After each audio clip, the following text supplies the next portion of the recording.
Alors voici le Labogame. En fait, le site est tout simple, tout sobre, mais c'est pas ma priorité. Je voulais aller à l'essentiel et que ça soit le plus efficace possible. Alors, pas de chichi. Je vous montre mon premier service que je suis en train de créer. C'est un quiz. Alors, c'est tout simple en fait, hein. Vous mettez votre nom. On va mettre un nom on va mettre un nom, par exemple, allez, sur le gris. Vous mettez une description et vous mettez une image. Alors là, c'est juste pour illustration, je vous mets celle-ci et vous lancez.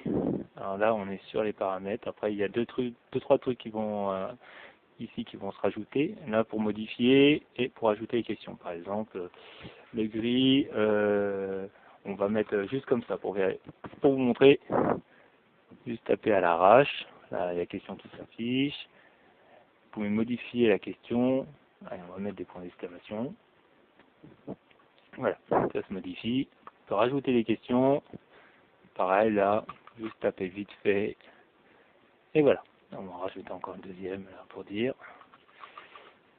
Voilà. Et voilà. Bon, imaginons que la question parle d'un sujet et que la bonne réponse est ici. Voilà. Comme ça, vous modifiez, vous avez votre bonne réponse, mais c'est pas obligé parce que vous pouvez avoir autant de questions que vous voulez. Et si vous voulez que tout soit bonne, on peut l'activer. Ou même dans la possibilité que tout soit fausse. Et là, vous pouvez en supprimer. Bon, l'édition, il ne marche pas, mais bon, ça illustre un peu.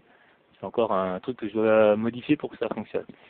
J'ai encore des restrictions à mettre parce que là, normalement, ça ne devrait pas marcher avec une seule question, mais au minimum au moins deux. Et voilà, pour faire le tour, vous pouvez rajouter autant de questions que vous voulez. On va taper n'importe quoi. Hop. Et là, on va revenir, on va montrer. Voilà. Et là, on peut modifier, supprimer. On va revenir en arrière. Voilà, l'image qui s'affiche.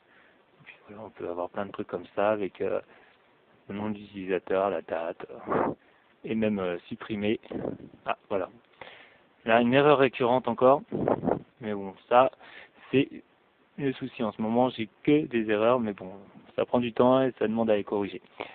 Voilà. Voilà, tu vois où j'en suis, tu vois ce que je fais. Il y a d'autres choses qui vont se créer derrière. D'abord, je crée ça, c'est l'excuse pour pouvoir créer l'interface, pour que y ait une interface utilisateur. Et voilà, c'est facile à mettre en place. Bon, je pensais que c'était facile à la base, mais bon, c'est comme ça. On avance petit à petit et on fait les trucs et on les met en place. Bon, je te remercie de m'avoir écouté et je te dis à la prochaine fois.